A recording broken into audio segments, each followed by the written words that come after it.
Damn. There's my beer. We're in, by the way. We're recording. We're recording now. You still want me to clap? No, you're done. You're done. You're good. I like to start. Hello.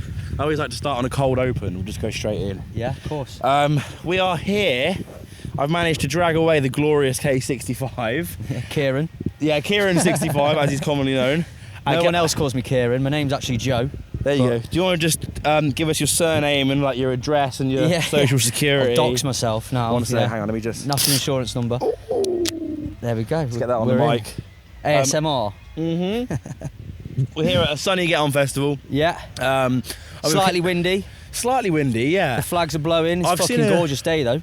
I've seen a couple of tents actually get blown away already, which is just, it's always seems so mad to me that you just like are not putting your tent up properly and it's just getting absolutely murked. First thing I saw on the way in was, you know, one of those like, you know those chairs you can do where you have to inflate them with the wind? You kind of run with them and then you tie a knot. Yeah. One of those flying through the sky. First thing I seen when I come in. Oh, beautiful. So yeah, we're at a festival, mate. That's quite the sight. It's a nice small festival though, like. Do you do any small ones? You do? I did a really small one in July or June. Yeah. Called Tridium, and that was cool. It was like mega How session, small? Like it was like probably sub 300 people. I don't know how small, big this is, but like size-wise, looking at this now, it's fucking way bigger. It's 500. This I think. Swearing, mate. Say whatever the hell you want. Days. All right. Sound. Yeah, I think this one's about 500. So yeah, about just over twice the size of that. Visibly, it's already. I've only been here for half an hour. I know. I've literally grabbed you as soon as you got it. I was like, mate, we're doing it now. Get out of the way. Then you can enjoy yourself. Yeah, it's visibly bigger than that Tridium, but Tridium was good, man. It was a real. We did Friday, Saturday. I was meant to be there till Sunday. I ended up getting a lift home with you know, Tommy and Alexis. Yeah. They come for like a few hours. And they're like, right, we're going home. And I was like, I'm jumping in with you. we hadn't slept. Me and Lewis had stayed up, and it was heavy, but it was a good festival, man. They had it looked like an Airbnb that had been rented out, and they'd got like a massive gazebo. It was cool. Like I say, this is definitely a step up. But the villa looks cool. The villa's good. Yeah, that's where you're playing later, right? 10 till 11 tonight. Yeah, Fantastic. Me and Severin. I've done a few bits with her over the summer, really. We started talking at the start of this year, and we went to London together. Did like 3 radio sets in a weekend. We went to Barcelona together. We did a gig out in Barcelona, which was of course really cool. that was a great weekend. How have you two wound up doing so much together? One of those girls I know from round Bristol for ages. She used to run Kafka. Remember Kafka? She did. I had a show on Kafka. Yeah. I did that twice. I did one with Joe Koshin. Of course you did. Yeah. Oh my god. Which was a really good laugh because he's quite proggy. Like I don't know if proggy's the right word, but the stuff he's playing today, right? Yes, he's playing in hour and 10. Yeah. Perfect. Because I do want to catch him. He plays some cool stuff. He's like great. A 3-way back-to-back. Him, Ollie Kirk and Ches, I think. Yeah, it's 2.5 hours. I think Is they're it playing really? for. Yeah, mammoth. Perfect. Yeah, how did we get onto that? You were talking about Severin. Yeah, so I met her through Kafka years ago. Yeah. And then that all folded. Then she started doing the thing. What was that called? Workshop radio. I did one of those.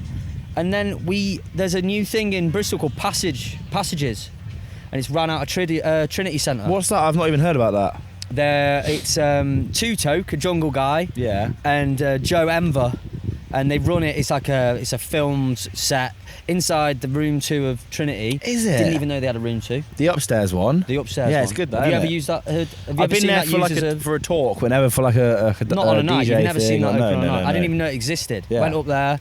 And we were filming on the same day. They get like 4 people in the film. Yeah. Me, Marcus was involved. Emmy, you know Emmy? Yep. Yeah. And you're gonna get hit by that flag in a minute. It's coming for me. And then she was on before me, and we got chatting whilst Marcus was playing. Yeah. And we were just saying how we should try and get some sets together, and we was talking for a bit, and one thing led to another. Within a few weeks, we got this gig out in Barcelona, and we were just like, well happy with it. It was in Ramazan.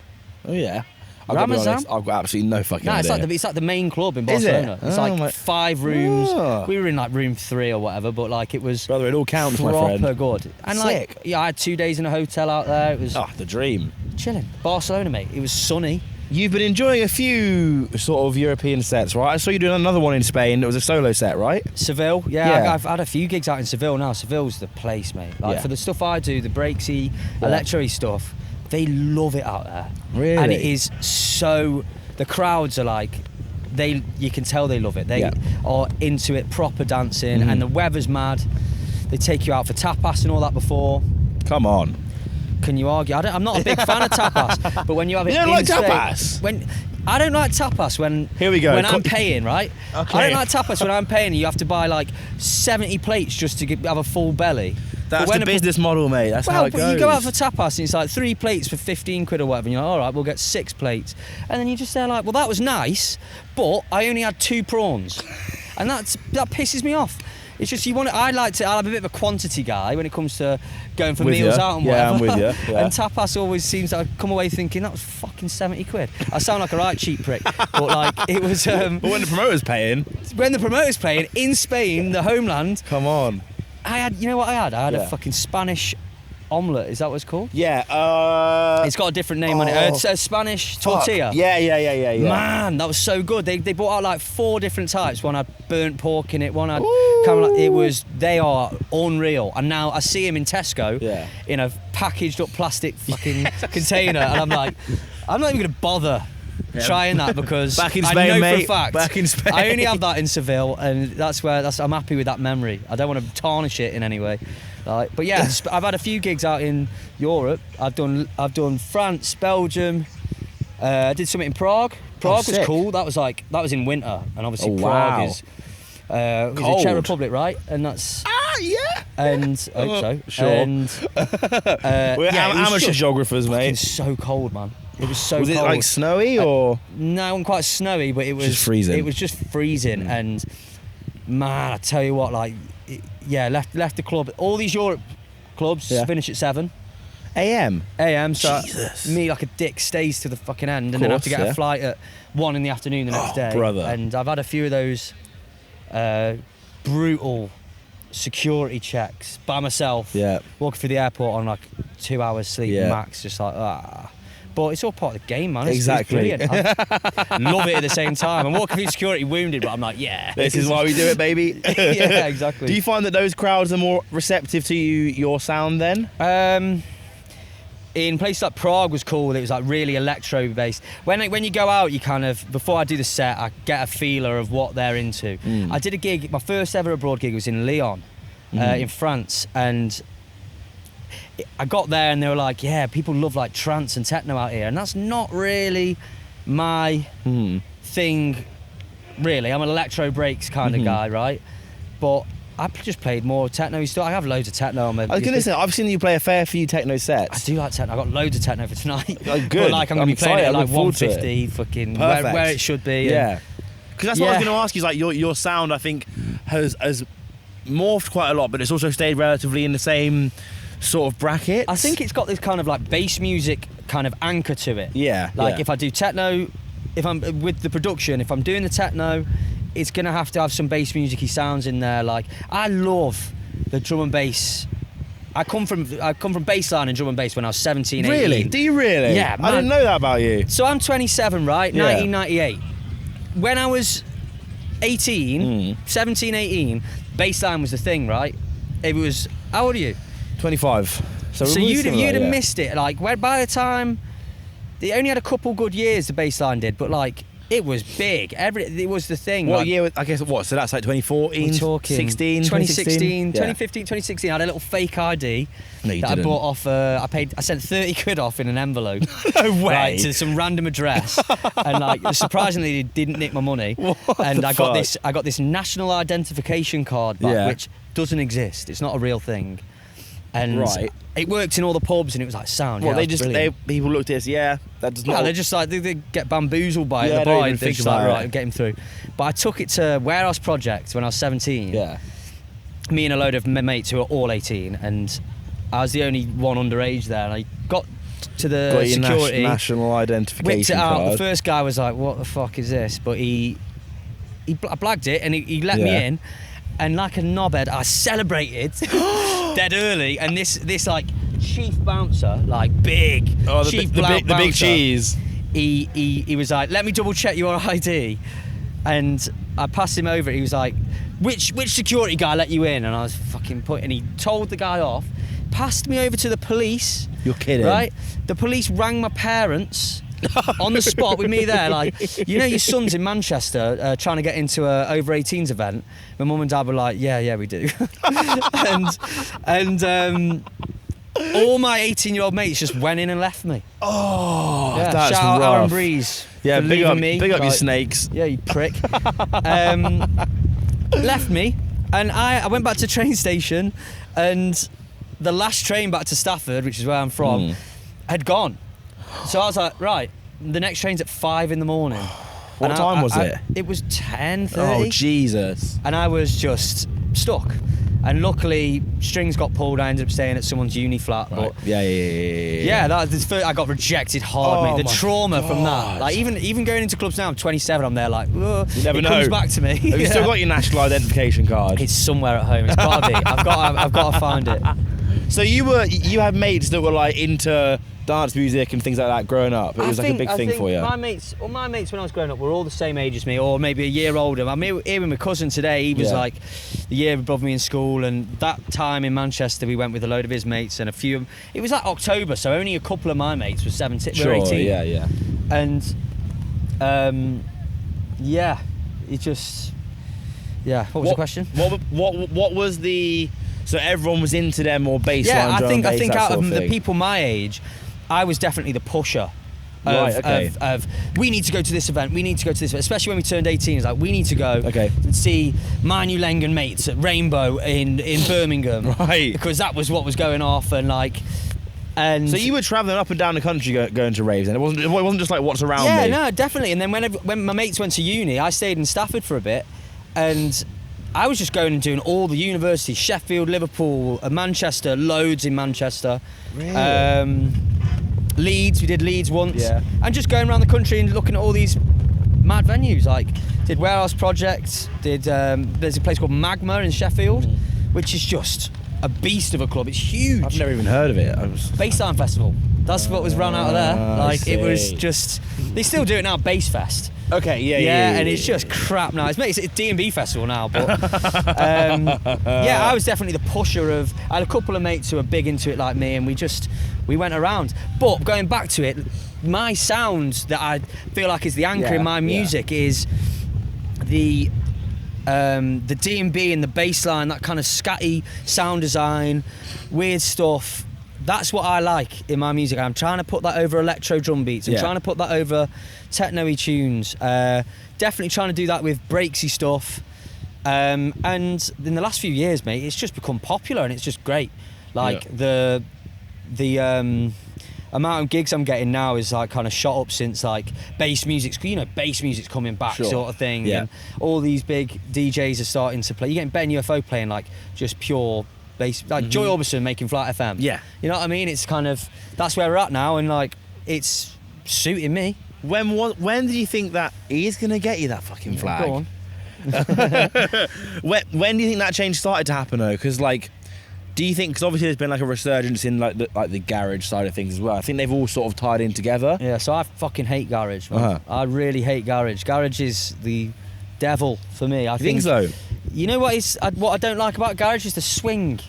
Really? Well, this swing in the drums, it's like a little bit it's not for me. I like Hell in a Half and Stingray. You're on the nose. And they quantized to fuck. Like German electro. It is what it is. The drum beats are quantized, it's robotic, and it's just like, pff, and then you get this swing stuff, the swingy garagey stuff, and some of it is so swung. And like speed garage, and like even some techno, if it's a little bit too swung for me, it's just, I just think it sounds a little bit kind of. Is it a thing for you where it's like, are you a fan of like non-electronic music at all, or are you solely? Yeah, I'm into my bands and stuff, but like for me, I like the rigidness of that quantized. Yeah. Like, and I've always been about the dark dance music, the stuff that's like moody, and I don't want to be in a rave and be like, oh, I'm dead happy. This piano riff is doing me business right now. I don't want that. I want a moody setting where everybody's just like, yeah, and there's still love in the room, but like, yeah. it's it's a moody vibe and everybody's a bit pissed off about something. That's what I like. And the majority of the time, the popular thing isn't that. And like, you know, when I was 18, I was dancing to garage stuff. I remember seeing fucking Craig David. No way. Is that his name, Craig David? Yeah. Fucking seeing him at V Festival. I was 16, Oh, but like, huge. I made a group go to Craig David to go, and that's Guys, straight we've got to garage, go see you know what I Craig mean? But, David. like, what a shout! I think like one other person come with me. Even back then, my mates were like, nah.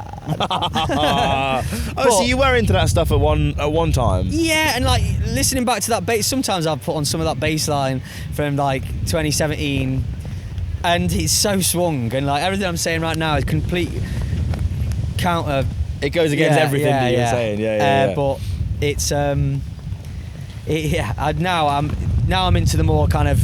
I love Berlin, man. You been to Berlin? I've never. No, I was going to say that must suit you down to the ground. Yeah. Oh, it's brilliant, and it's just as rigid as it gets. And who did I see? Schlar and Robert Hood at Tresor. Yeah. Oh, huge. And I know Schlur or Schlar. I honestly, brother. Schlar. Schlar. I've seen him, and He's obviously I know he does so a lot of swing. mate. Yeah, no, of course. And him and Bailey Ibbs, I'm a big fan of their kind of thing, but they obviously use swing. But it's when it gets over the top, and I think it's when it's not in a garage setting, it just pisses me off. It's just not. I don't get any enjoyment out. Is it Boomtown this year? My boys were like, we gotta go see so and so and so and so and so and so. It's just like, not a chance, man. Not a chance. So your friends are still into that? You're the only one that's moved on? I'm a bit of a snob. I'm set in my ways, and it's just like I like moody dance music, and the stuff I make I feel like is pretty moody, and it's not moody enough. The stuff I make I feel isn't moody enough for what I like, but the stuff you make isn't moody enough. Yeah, you make some moody shit, man. Yeah, I know. I want it to be moody all the time. But you think that kind of darker sound is coming back into fashion? That's why you're seeing yourself. I don't think there'll ever be a point where. Fucking hell, it's windy. Bloody hell. I don't think there'll be a point where... Hang on, hold it. Let's wait for this to pass. Get this in the edit. Yeah. Oh, there's no edits, baby. We're going out live. Oh, okay. Been chatting shit for a while now. Gotta be an edit. I don't think there'll ever be a point, mate, where the music I like will be the mainstream. Ever, because... it's just, I think it's a little bit, it sounds so wanky, I think it's a little bit too underground. I think the mainstream stuff, and I'm happy with the way it is. I don't want my stuff to be the mainstream. I don't want to go to Boomtown and there'd be like 18-year-olds who only just got into music, into the electro that I'm into. I've fucking worked hard to find my niche and my underground thing that I like through years of listening to music. Yeah. And I like that. I like that I've got a niche. I'm not on about production. I'm on about the shit I like. I like that. There's a conversation there, isn't there, about like, I guess it's related to like gatekeeping and things like that, right? Yeah. And like an element of like, it's okay that not everyone feels this is the music for them. Yeah, and I think maybe if it was mainstream, I probably wouldn't like it. If it became the mainstream, I'd still be a prick about it and just be like, actually, nah, not interested anymore. And it's just like, maybe that's me being a dick, but you can't deny that you have seen an increase in you playing out a lot more. You've played a lot more. You had a great festival the bass season. music stuff. Like, for example, Gary, there's some really good bass music going around right now. Mm-hmm. Really good bass music. Flight FM. Second time you mentioned Flight FM. Was it not the biggest tune last year? As in, like, how do you quantify that? Of downloads on Bandcamp or something, right? Possibly. Yeah. And like everybody's played it out. Yeah. That's done wonders for people getting to know this sound design stuff that, you know, loads of us have been chipping away at for ages, and makes the stuff that we make more accessible. But I just refuse to fucking press that swing quantize button. That's all it is. And I think, you know, you go to Boomtown, I hear some good sound design in these garage tunes now, and I just go, nah, I just won't play that. Yeah, it's just not for me. Do you want your music to be accessible? Who knows? Maybe there's a weird part of me that likes being the thing that I like. You know what I mean? That kind of not mainstream thing. You know what I mean? There's an element of underground to it, though, isn't there? I think that's what it's rooted in. If I wanted to cash in, yeah, and be like, right, let's try and... I'd just make some down the line garagey drum beats or speed garagey drum beats and put over the kind of the sound design that requires, and it could do well. And I feel like there's some producers out there that do that. And I think, you fucking man. The shit you were making 2 years ago was way better than this. I'm not going to name any names, obviously, but there's name away, brother. No, we're not doing that. But there's a few people that I'm just like, oh, you sold out a little bit there. You reckon that's what it is? It's cashing in? Is that how you? I think there's see it? this is nearly what I like, and probably they ain't got the same mindset of me of being a bit of a fucking snob. Bit of a snob, yeah. But yeah, I do sound like a snob. No, you don't. I'm taking the piss. I'm taking the piss. No, I am. I'll own it. I'm a music snob, and I like what I like, and I like that not many people like that, I think. And I think the gigs I do out in Europe are a reflection of that. The crowds love the shit that isn't popular over here. Yeah.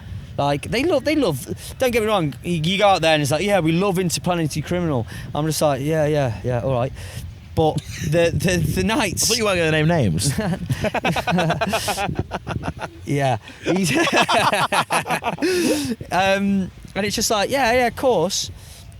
But then the night turns into some, like, real heavy, like, you ever heard of Hermuth? Yeah, of course, yeah. Man, yeah. like, it's like punk electro. Yeah. It's like... So gritty. It's really heavy, rigid, and it's good stuff, man. And Prague love it out there. He got a residency at the club that I played at, the promotion.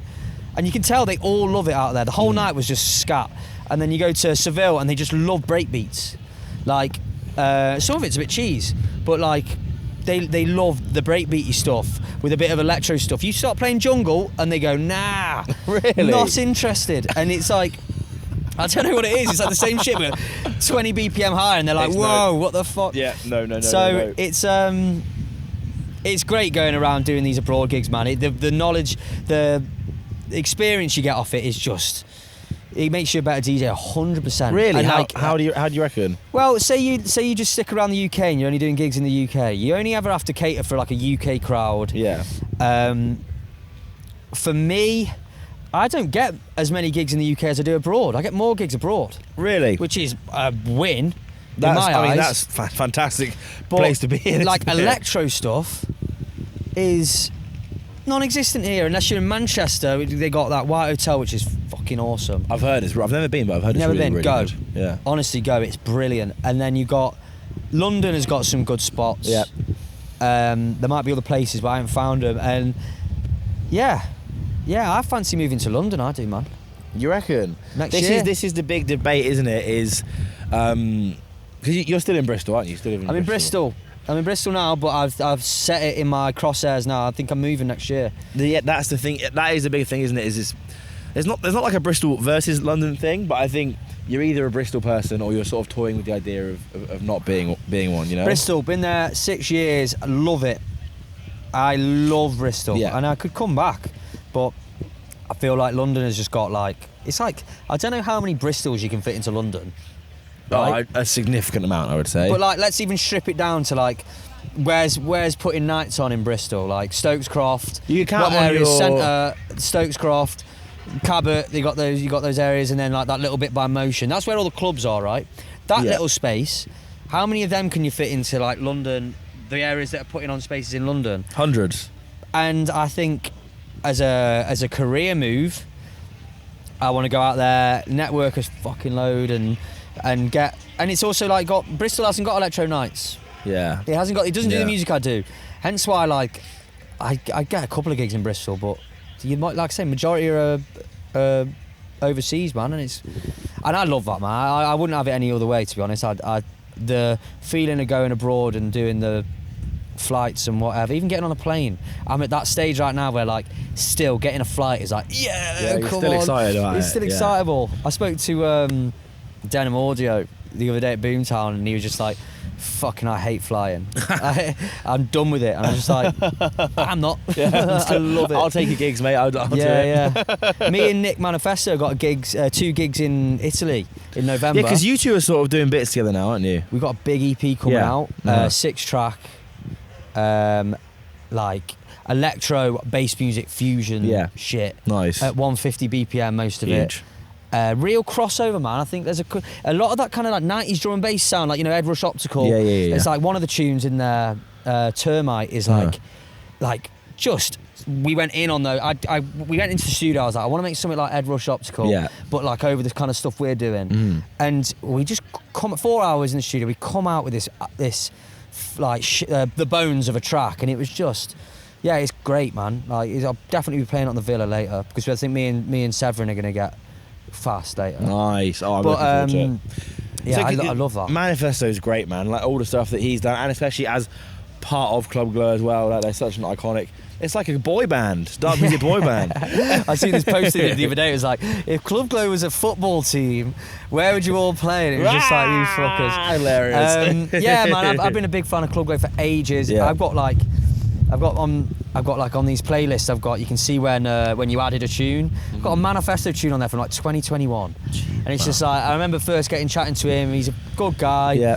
We get on dead well. We work in the studio. We really kind of click and get stuff done. I've been in studio sessions with people. It's just like 3 hours in, you're like, we got nothing here. Like, what's going on? Me and him seem to get down to it, and like I say, we knocked out 6 tracks. It's not all collabs, but like The EP is 6 tracks. 6-track EP. I think there's two solo each and 2 collaborative ones, but it's a good EP, man. It's coming out on a label called Mechatronica. It's not actually announced yet, but I don't think they give a fuck.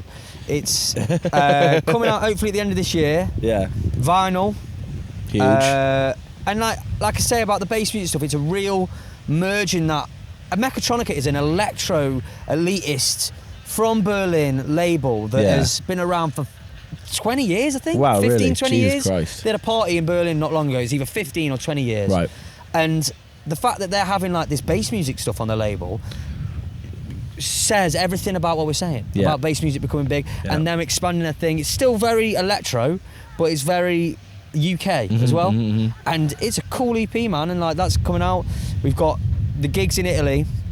We're doing Bologna and Rome Friday, Saturday. Oh, nice. Which is just like dream come true shit. Like getting paid to go out there. Yeah, and man. You're getting hospitality, like European hospitality compared to the UK hospitality is like non-existent. Like, how so? UK hospitality is non-existent compared to European. Sure. Europe, they just treat you like you're fucking massive. You feel more looked after by promoters and things, I guess. They take you out for a meal beforehand, and they put you up in good hotels. But in Barcelona, I had a spa package. Oh, God, and it's like, man. It's like, this is a mental. Sometimes you have to wrestle with a promoter to give you a train fare or your rider, and you're just like, for God's sake, in the UK, and it's just. It's great out there. And like why you say, do you reckon that is? You reckon it's a culture thing, or you reckon it's like the industry, like it because promoting in the UK is rough, right? So promoters are naturally going to try and save money wherever they can. I spoke to people out in Europe, and they think it's a cost of living thing. Yeah. They think that, you know, even if you strip it down to like who goes out in the UK, what's the age demographic of people who go out in the UK? It's uni students, right? Yeah. You get people like us hanging around. 25 ain't too bad, but like, but when you get into 30s, some people look at 30-year-olds in the club and go, "Ew, what the fuck are you doing there?" Yeah. You go out to Europe and like, number one, the crowd knowledge. Everybody knows their shit. The people in the crowd are there because they love music, right? Yeah. You get people coming up to you and going, "I love this track you did 5 years ago." Yeah. Whereas when I play it in Bristol, it's like most people don't even know who they're watching, right? That's because they're just students out on a piss up. It's a Tuesday night, and it's like, student night, or it's a Saturday, and Bristol's a uni town, isn't it? Yeah. And I don't know if it's different in London. I'm hoping it is, and I think it is because I've been out in London. Fold is another great club, by the way. Yeah. It's proper in there, proper. That's like got good vibes in Fold, but most of the places you go in Europe, in the UK, are just no one knows who's playing. The uni students don't give a fuck. It's like one guy might know and he brings 10 mates, and it's like, I don't know. They know in the UK we know the mainstream dead well, but in Europe they know they know all sorts. Like Berlin is just the best. Yeah. They like, you can see anything in Berlin, and like it's like weird. You see people that you've loved for years on lineups in Berlin, and they'd never ever be on a lineup in the UK. Especially in Bristol or Sheffield. What is that though? Is that like it's a cultural thing, isn't it? It's like I guess you can bring it back to cost of living again and say that maybe these promoters don't want to take those risks, but also so what these guys were saying in Europe was the way it is the cost of living is older people can't afford to go out in the UK, whereas older people in Europe can't afford to go out, so they can afford to go and see music and be more involved in a scene and more involved in the culture later on in their life. Whereas in the UK, because it's so dire right now, people can't, unless you're a student who's got a nice maintenance loan, or you're young, and also there's a scent of that kind of like snobbery of like, oh, you're out a little bit old. Like in the UK, we've got a lot of that. Yeah. You should be working on your career, mate, not out in a club. Yeah. You know what I mean? Yeah. There's a bit of that out there. They don't care as much about their careers. They kind of like, they're happy to just kind of like sit on something. Whereas here we're like proper. I don't know. Is this sounding all political right now? No, you're not. You're good. No. We're a bit more like. Well, if you're not trying to climb the ladder wherever you are, then what are you doing? If you work, it's just there's that kind of thing going on in the UK, and it's a bit toxic, man. I think that's why the music scene here represents that, and I think that's why the really popular stuff is the really kind of entry-level stuff. And I don't think anybody's going to argue with me by saying people like Headex, the jump-up scene, or like Teletech, the techno stuff that's like massive in the UK right now. Yeah. It's just like as heavy as it gets for that genre, right? Yeah. Which attracts people of a younger age who just want to be like told, this is the drop, this is when you dance, and like that is and it's entry level stuff. For me, when I was young, when I was 18, I was that guy. I wanted to go to a bassline rave or a jump up rave and be like, bang, this is mega heavy drop, ridiculousness. And I did that, but like older people aren't asked about that, and you go abroad and you see, or even there are places in the UK like Houghton. Yeah. Never been. It looks fucking quality. I've never been either, but But you're telling me they're going to get jump up on that lineup? Not a chance. Not a chance. You're telling me they're going to get like mental bass line that's just like just over the top, maybe, but probably not. Probably not. They make a really good lineup. Like they collate. Is that right? Curate. There we go. Curate a fucking really good, a really good lineup, and that is a glimpse of what it's like over in Europe. So that's why you're moving to Germany next week. That's why I'm going to Berlin tomorrow. No, I would love to go to Berlin. I did toy with the idea of going to Berlin for a bit. Really? I did, but started learning German and everything. Why didn't you do it? I didn't get round to it. It was one of those. It was maybe a pipe dream or something. I fell in love with Berlin. I've been there like 5 times. Yeah. And it's great, but I've got a few mates out there as well. And I'd still be up for it later on, but I think I'll tell you why I didn't do it. This is it. I think what I've got going on now under my under K-65, right, or K-65, whatever you want to call it. I don't even know. You don't even know yourself? I don't even know. Okay, cool. It's not Kieran. I think I'd be throwing away a lot of opportunity by moving out to Berlin. Rather than going out to... Whereas if I go to London, there is more opportunity for me there. Yeah. But if I go to Berlin, I might be shooting myself in the foot for a lot of gig chances, a lot of networking chances. I'm pigeonholing myself into, right, we're doing electro now. For example, if I'd have gone when I said I'd have gone, this bass music thing would have missed me. Yeah. And I'd be, maybe I'd be in Europe, so I might get a few more gigs in Europe, but I wouldn't be getting the UK gigs. And the UK gigs, they pay money, so I want to have them. And the people in the UK I can do collabs with, I like the UK. I'm not knocking the UK too much here. Sounds like I've just slagged the UK off for 20 minutes. No, but it's not the people's fault. It's like the systems. It's the people's fault, man. Yeah. Fuck the people. The fuck people the people. suck. Fuck the people. Nah, joking. On that note, mate, we've gone over. Have we really? We've gone over. I fucking thought we would have. Honestly, it flies, doesn't it? Let's make it an hour. Kieran 65. Kieran 65, checking out. Thank you. Checking out. Get on festival. Straight down the lens, camera one. Big up. Sound. Nice one, brother. That was